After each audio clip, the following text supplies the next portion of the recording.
நட்சத்திர வரிசையில் வந்து நம்ம வந்து இப்போ பார்க்கறது வந்து ரோகிணி நட்சத்திரம். ரோகிணி நட்சத்திரம் வந்து ரிஷப ராசியில் உள்ள ஒரு நட்சத்திரம். நம்ம வந்து இதை கொஞ்சம் டீட்டெயிலாக போகலாம். ரோகிணி அப்படின்னு பிறந்தால் சந்திரன் உச்சமாக இருந்தால் தான் ரோகிணியில் பிறக்கவே முடியும். ரிஷபத்தில் சந்திரன் வந்து உச்சம் அடைவார், முழு சக்தி அடைவார். பட் என்னென்னா அந்த ரோகிணி நட்சத்திரத்தில் பிறக்கும் போது ராகுக்கு இதோடு சேராமல் பிறந்தால் ரொம்ப நல்லது. சரி, ரோகிணியில் நீங்கள் பிறந்துட்டீங்க, ஆண் அல்லது பெண். பொதுவாக ரோகிணியுடைய ப்ளஸ் என்னன்னு முதல்ல பார்த்துடலாம். அழகானவர்கள், வசீகரமானவர்கள், நல்ல பேச்சு ஆற்றல் உடையவர்கள், கலைகளில் கற்பனையில் ஆற்றல் மிக்க மனிதர்கள், நல்ல கவிதை எழுதக்கூடியவங்க, கதை சொல்லக்கூடியவங்க, பாடல், நடனம், இசை, சங்கீதம், ஒரு மாதிரி ஒரு ஜாய்ஃபுல்லாக இருக்க விரும்பக்கூடிய ஒரு நட்சத்திரம் தான் ரோஹிணி. சரி, இந்த நட்சத்திரத்துடைய காரக தோஷம் ஏதாவது வருதா? Carry forward. ஏன் அந்த நட்சத்திரம் பிறக்கிறீங்க, ஏன் மற்றதில் பிறக்கலை, அதுக்கு என்ன அர்த்தம்? ரோகிணி அப்படிங்கிறது புதனுடைய காரகம், ரிஷப வீட்டில் வர்றது. ஸோ என்னென்னா ரோகிணி நட்சத்திரத்தில் அந்த புதனுடைய காரகம்னு சொன்னால் நிறைய பேருக்கு இந்த கல்வியில் முதல்ல மந்தமாக, சம்டைம்ஸ் வந்து ஆர்வம் இல்லாமல், சம்டைம்ஸ் சரியாக புரியாமல், அதுக்கப்புறம் போக போக பயங்கர ஆர்வத்தை தூண்டி விட்டுடும். அதுதான் ரோகிணியுடைய ப்ளஸ். ஸோ ரோகிணி வந்து அந்த சேவையை அப்படி தான் செய்வாங்க. கல்வி, அறிவு, திறமை, புத்தி, அந்த மாதிரி நிறைய விஷயங்களுக்கு வந்து ஒரு ஈடுபாடை வந்து கொடுக்கறது தான் அந்த ரோகிணி. இந்த ரோகிணி நட்சத்திரத்தில் பிறக்கிறவங்களுக்கு நட்சத்திரக்காரக தோஷம் வந்து புதன்னா கணக்கன், கணக்கன்னா ஆடிட்டர் அப்படின்னு சொல்லலாம், டீச்சர்னு சொல்லலாம், ப்ரொஃபஷனல் லைஃப்பில் வந்து ப்ரொஃபஸர்னு சொல்லலாம், ஒரு ஸ்டோரி டெல்லர் சொல்லலாம், இல்லைனா ஒரு கற்பனை வளம் மிக்க ஒரு எழுத்தாளர் சொல்லலாம், புக் ரைட்டர், எப்படி வேணால் எடுத்துக்கலாம். நீங்கள் இப்போ ரோகிணி நட்சத்திரத்தில் பிறந்தால் கற்பனை உலகத்துக்கு போகிறீங்கன்னு அர்த்தம்.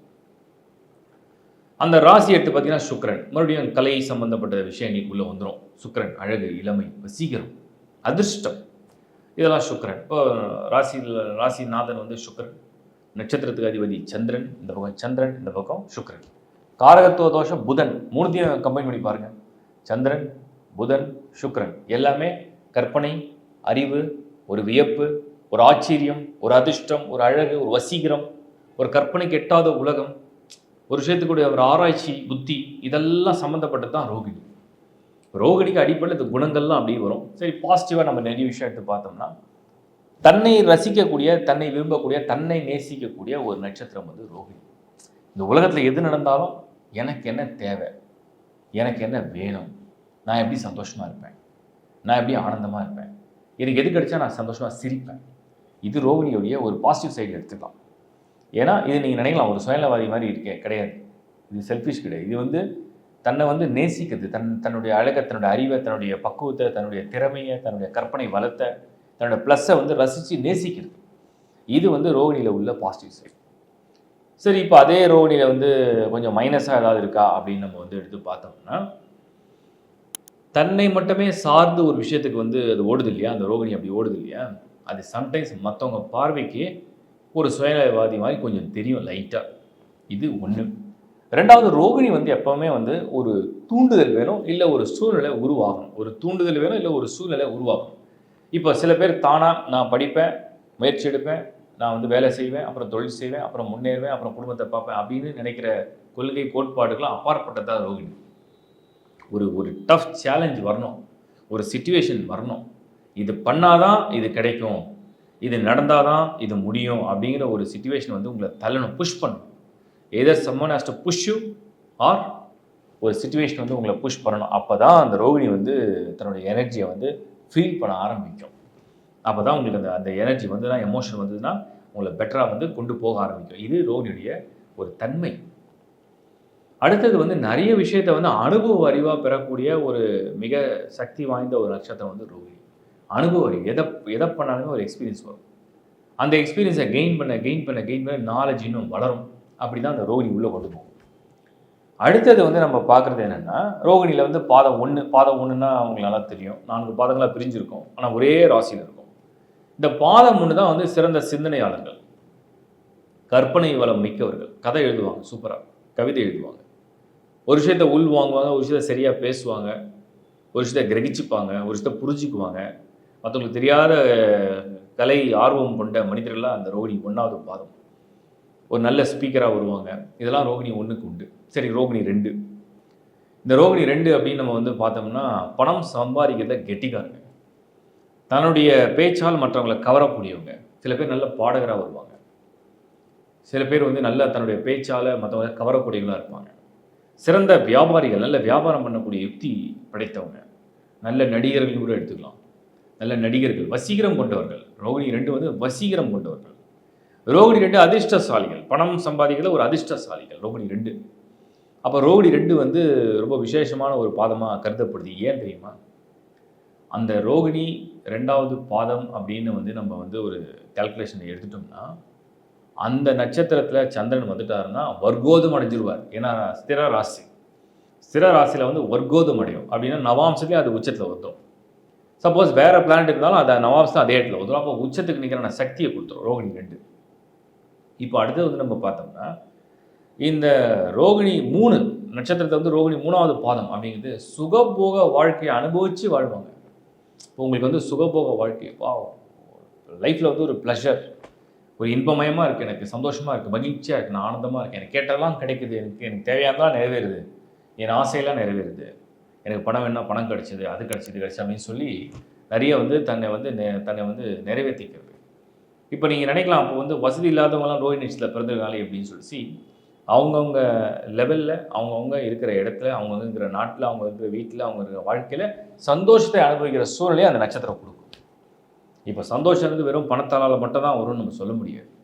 அந்த அவங்கவுங்க விரும்புறது வந்து நடக்க ஆரம்பித்தா அது ஒரு சந்தோஷத்தை கொடுக்கும். அதுதான் ரோகிணி 3. ஸோ ரோகிணி 3 அப்படிங்கிறது வந்து மகிழ்ச்சிகரமான, ஆனந்தமான வாழ்க்கையை வாழக்கூடிய ஒரு பாதமாக அமைஞ்சிடும். இப்போ ரோகிணி 4 அப்படின்னு எடுத்துப்போம். 4th பாதம், 4வது பாதம். 4வது பாதம் அப்படிங்கிறது என்னென்னா, பிறரிடத்துல மற்றவங்களுக்கு வந்து ஒரு சப்போர்ட்டிங் ரோல் அதை ப்ளே பண்ண ஆரம்பித்தோம். சப்போர்ட்டிங் ரோல் ஏன் ப்ளே பண்ணுதுன்னு சொன்னோம்னா, இந்த 4வது பாதம் ரோகிணி நட்சத்திரத்தில் இருக்கிறவங்க ஒரு பெரிய ஜாம்பவான் இருக்கார், ஒரு பெரிய வித்தை வச்சிருக்கிற ஒரு ஆள் இருக்கார், ஒரு பெரிய ஆஃபீஸர் இருக்கார், ஒரு பெரிய பிஸ்னஸ் மேன் இருக்கார். அவங்களுக்கு ஒரு சப்போர்ட்டிங் ரோலாக வந்து அது ப்ளே பண்ண வைக்கும். இது ரோகிணி 4வது பாதம். பிறருக்கு ரொம்ப துணையாக இருக்கிறது. இப்போ சில பேர் வந்து ரோகிணி 4ல் பிறந்த ஆண்கள் வந்து மனைவிக்கு ரொம்ப துணையாக உறுதுணையாக இருக்கிற மாதிரி இருக்கும். சில பேர் ரோகிணியில் 4ல் பிறந்த பெண்கள் கணவனுக்கு ரொம்ப உறுதுணையாக துணையாக இருக்கிற மாதிரி சூழ்நிலை உருவாகும். அதுதான் அந்த பாதம் 4. சரி, ரோகிணி வந்து பிறக்கும்பொழுதே சந்திர மகா திசையில் தான் நீங்கள் பிறக்கிறீங்க. சந்திரன்னா அம்மா, சந்திரன்னா உங்கள் பரம்பரை, சந்திரன்னா உங்கள் குலம், சந்திரனா நீங்கள் எடுக்கிற பிறவியுடைய அம்சம். அதில் வந்து ரொம்ப குறைஞ்சபட்சம் 5 வருஷமாவது வாழ்வீங்க. ஏன்னா ரோகிணி பாதம் 1, 2, 3, 4 இருக்குது. 10 இயர்ஸ் சந்திர மகாதிசை. இப்போ ரோகிணி வந்து அந்த 5-6 வயசுக்கு அப்புறம் வரக்கூடியது வந்து செவ்வாய் திசை.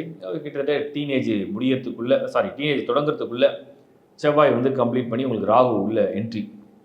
அப்போ உங்களுடைய இளம் வயது காலம், உங்களுடைய டீனேஜ் பகுதியை ரூல் பண்ணக்கூடிய பிளானட்டாக யார் வருவார்னா ராகு வந்துடுவார்.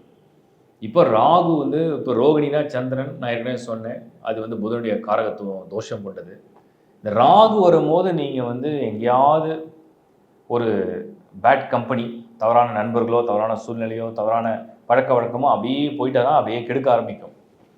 அப்படி ஒரு வேளை ராகு யோகமாக சார்ட்டில் வந்துருச்சுன்னா, ஒரு எக்ஸ்ட்ராடினரியான யோகமாக இருக்குது, ராகு சூப்பர் டூப்பர் பலனை கொடுக்க போகுது அப்படின்னு வந்துருச்சுன்னா பயமே இல்லை. இந்த ரோகிணி உங்களை பயங்கர புகழ் கொண்டு போயிடும், வேகமாக வளர்ச்சி கொண்டு போயிடும், வெளிநாடு கொண்டு போகும். இதெல்லாம் ரோகிணி செய்ய முடியாது. அப்போ அந்த நட்சத்திரத்தை பிறந்த லக்கு வந்து உங்களுக்கு ராகு தசை தான் டேர்னிங் பாயிண்ட்டாக மாறும். அது உங்களுக்கு 13, 14 ஸ்டார்ட் ஆகிடும். கிட்டத்தட்ட 18 வருஷம். அப்போ உங்களுக்கு வந்து 24, 32 கிட்ட இந்த ஏஜுக்குள்ளே நீங்கள் எடுக்கிற முக்கியமான மாற்றம், முடிவு, அதை பற்றின வாழ்க்கை, ஒரு திருமண வாழ்க்கை, ஒரு லவ் இன்ஃப்ளூயன்ஸ் ஆகிறது, அஃபேர் வர்றது, இதெல்லாம் அந்த காலகட்டத்தில் நடக்கும். இதில் கொஞ்சம் கவனமாக முடிவு எடுக்கிறவங்க பிற்கால வாழ்க்கையை சிறப்பாக வாழ்கிறாங்கன்னு நான் உங்களுக்கு சொல்கிறேன். அதே மாதிரி டோட்டலாக ரோகிணி நட்சத்திரத்துடைய ஒரு பாசிட்டிவ் சைடு, எதுக்காக இந்த பிறவியோட அம்சம் என்ன அப்படின்னு பார்த்தீங்கன்னா, உங்களுடைய அறிவு இந்த உலகத்துக்கு பயன்படும். உங்களோட அறிவு இந்த உலகத்துக்கு ஏதோ ஒரு வகையில் பயன்படும். உங்களோட ஆற்றல் பயன்படும், உங்களோட அறிவு, உங்களோட திறமை பயன்படும். நிறைய பேருக்கு நிறைய கலைகளில் கெட்டிக்காரங்களாக இருப்பாங்க ரோகிணியில் பிறந்து. அது பிறருக்கு வந்து பயன்படக்கூடிய ஒரு சூழ்நிலையை அது உருவாக்கும். இப்போது மைனஸ் என்ன அப்படின்னு பார்த்தோம்னா, இந்த ரோகிணி நட்சத்திரத்தை பிறந்து ஒரு மைனஸ் என்னென்னா, இவங்களுக்கு பிறரால் மன ரீதியான பாதிப்புன்றது வராது.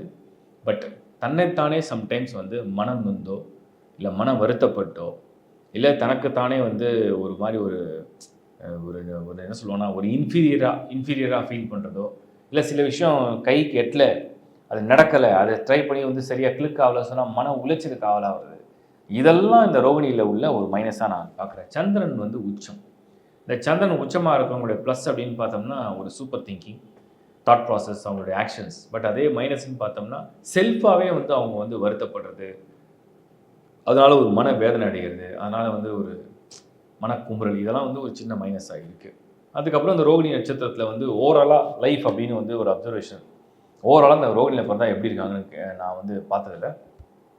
பெருசாக அரட்டிக்காமல், எதை பற்றியும் பெருசாக கவலைப்படாமல் ஒரு வாழ்க்கையை வாழ்கிற ஒரு நட்சத்திரத்துடைய குணம் கொண்டவர்கள் தான் ரோகிணி. அவங்களுக்கு அனுபவமும் அறிவும் புத்தியும் வாய்ப்பும் சூழ்நிலையும் தள்ளப்பட்டுருச்சுன்னா பெரிய ஆள். வாழ்க்கையில் வந்து சூழ்நிலையும் அனுபவமும் அவங்களுக்கு வந்து ஒரு சிச்சுவேஷனும் ஒரு ஃபோர்ஸும் வரலை அப்படின்னு சொன்னால் அவங்கக்கிட்ட இருக்கிற திறமை அப்படியே சாதாரணமாக எல்லாரும் முன்னாடியும் மறைஞ்சே போயிடும்.